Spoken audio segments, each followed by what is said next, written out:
Well, the question is, why would your neighbors complain? If you wanted to all of a sudden say, well, instead of just watering my half acre, I want to water all 20 acres, so I'm going to put in an irrigation well. Well, you're going to use 40 times as much water on that property than if you just had a house on it.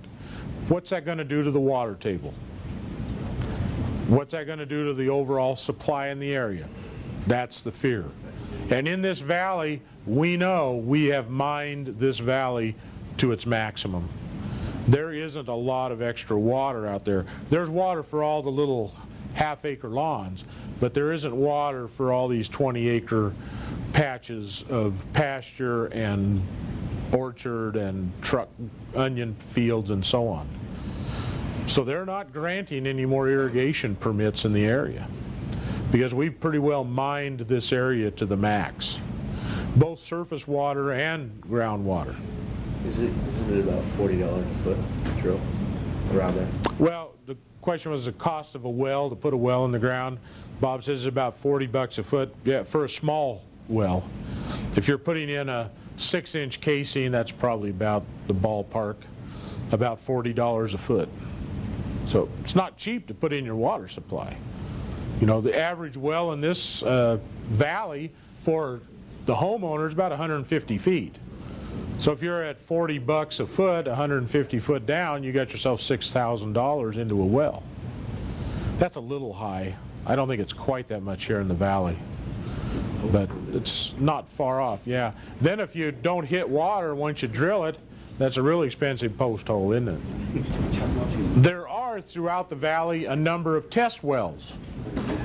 And a lot of the existing wells that are being used for domestic use are also being monitored by the Department of Ecology. And they go in every so many months and read the water depths in those wells.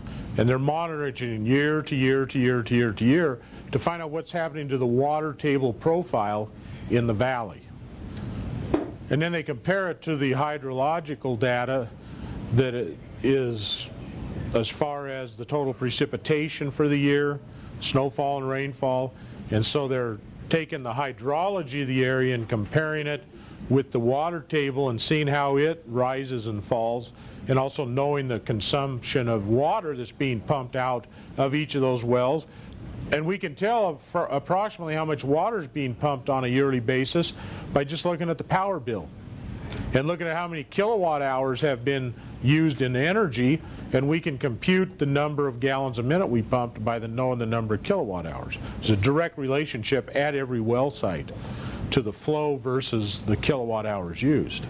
And so they can get a very good tracking of what's happening in the valley, and they're doing that so that they know if there's more water to be allocated, or if we're pretty much maxed out, or in some areas we might even be over maxed, where the water table just keeps dropping and dropping and dropping and dropping and dropping.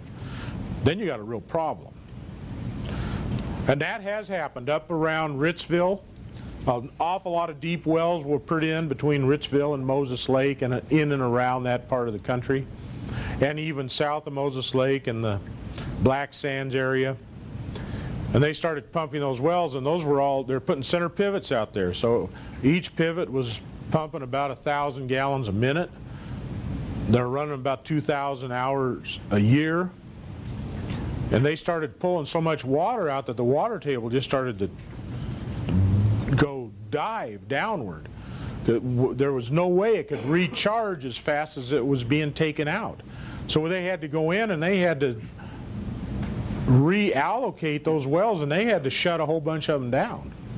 So there's a whole bunch of guys running center pivot irrigated farms that all of a sudden didn't have any more water. They just shut them down. Says, you're pumping too much water out of this aquifer, it's not recharging fast enough.